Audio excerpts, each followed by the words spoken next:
Ici, les enjeux de la restauration collective publique sont multiples. On a d'abord des enjeux économiques, c'est un secteur pourvoyeur d'emplois important,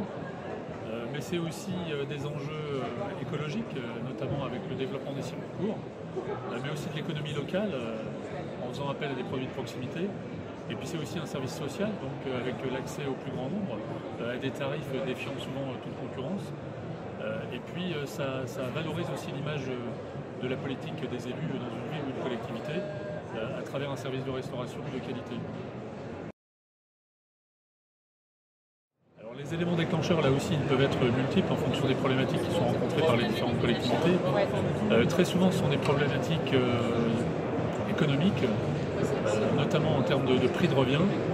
mais parfois aussi de ressources humaines, c'est-à-dire que les élus ou la direction s'interrogent sur les moyens mis à disposition de la restauration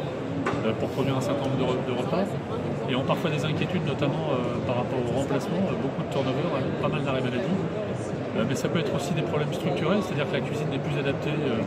au type de fonctionnement ou aux nouvelles techniques, aux nouvelles de cuisson notamment. Soit c'est la structure, soit c'est le matériel qui est dépassé, qui est devenu obsolète, ou bien tout simplement l'organisation qui n'est pas efficiente et qui fait que les élus ou la direction finalement rencontrent un certain nombre de difficultés dans la gestion de leur service de restauration. Je vais rédiger un rapport dans lequel je vais détailler un plan d'action qui va permettre notamment de mettre un certain nombre de choses en place. Et ces actions peuvent concerner donc les ressources humaines, les emplois du temps, mettre à jour l'organigramme ou les fiches de poste. Ça peut être aussi réaménager les locaux de manière à les rendre plus fonctionnels, ou bien tout simplement envisager des investissements en termes de matériel, nouvelles sauteuses, nouveaux fours, nouvelles cellules de refroidissement, et puis parfois revoir les méthodes de cuisson notamment, ou les méthodes de production des repas en tous les cas, pour les faire évoluer vers des méthodes plus modernes et plus adaptées au fonctionnement de la structure. Alors, les outils numériques vont contribuer notamment à améliorer l'organisation en pouvant mettre en place des tableaux de bord qui n'existaient pas forcément précédemment.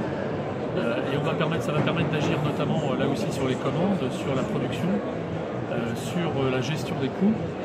sur les menus, et puis finalement donc, de maîtriser précisément les prix de revient. Et puis d'autres outils vont permettre aussi de gérer finalement toute la partie réglementaire sur le volet PMS, le plan de maîtrise sanitaire, ou sur le volet respect de la réglementation nutritionnelle avec la vérification de la fréquence d'apparition des plats, notamment dans le cadre du GMRCN. Et puis surtout, ce qui me paraît important, c'est du coup la maîtrise des prix de revient, et là aussi de pouvoir agir sur les coûts en définitive, et d'avoir une vision précise de ce que coûte le fonctionnement du service à tout point de vue.